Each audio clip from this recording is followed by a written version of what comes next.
Wateule wa Chama cha Demokrasia na Maendeleo katika hafla tofauti, lakini pia na kikao ambacho kimeweza kufanywa na viongozi kuhusiana na kujadili kwa kile kilichoweza kutokea kwa Tundu Antipas Mugwa Lissu ambaye ni mwenyekiti wa Chama cha Demokrasia na Maendeleo baada ya kukamatwa, na tatizo kubwa likiwepo ni swala zima la kususia uchaguzi, ambapo kwa baadhi ya viongozi akiwemo pia katibu wa chama cha Chadema ambaye ni John Mnyika kuhusiana na swala zima la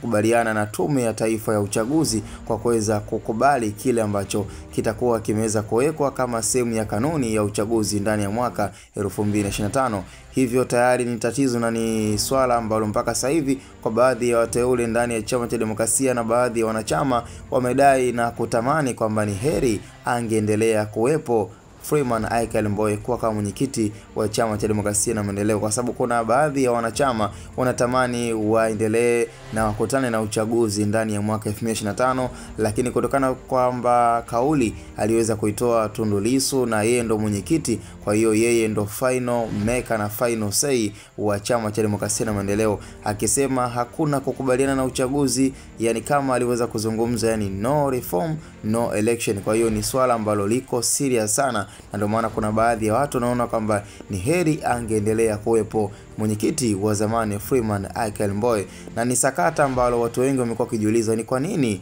yani Chama cha Demokrasia wanajiangamiza wao kwa wao. Tena ni swala ambalo kwa miaka inayokuja kitendo cha kusisia uchaguzi na kuacha wapinzani wao chama cha CCM, ambao kwa asilimia kubwa watu walitegemea kuona upinzani mkubwa kabisa ndani ya mwaka huu, lakini inakuwa ndivyo sivyo na inakuwa ni tofauti. Kwa hiyo ni rahisi sana kwa Chama cha Demokrasia na Maendeleo kuweza kupoteza dira na kuanguka kuwa kama sehemu ya kichumio na kuonekana kabisa kama kitakuwa ni chama dhaifu na ni chama ambacho kitakuwa hakina nguvu bila ya kujiendesha kwa ruzuku ambazo huwa zinatolewa kwa vyama tofauti ambavyo viko hai. Kwa hiyo ni swala ambalo ni lazima watu wengi na hata wananchi pamoja pia na wanachama watamkumbuka sana mwenyekiti wa zamani Freeman Aikael Mbowe. Sasa ukiwa kama mpenzi msikilizaji na mdau mkubwa kabisa wa channel yetu pendwa ya Hatboy Media, je, unalipi la kuzungumza na unalipi la kusema kuhusiana na swala zima la Tundu Lissu ya no reform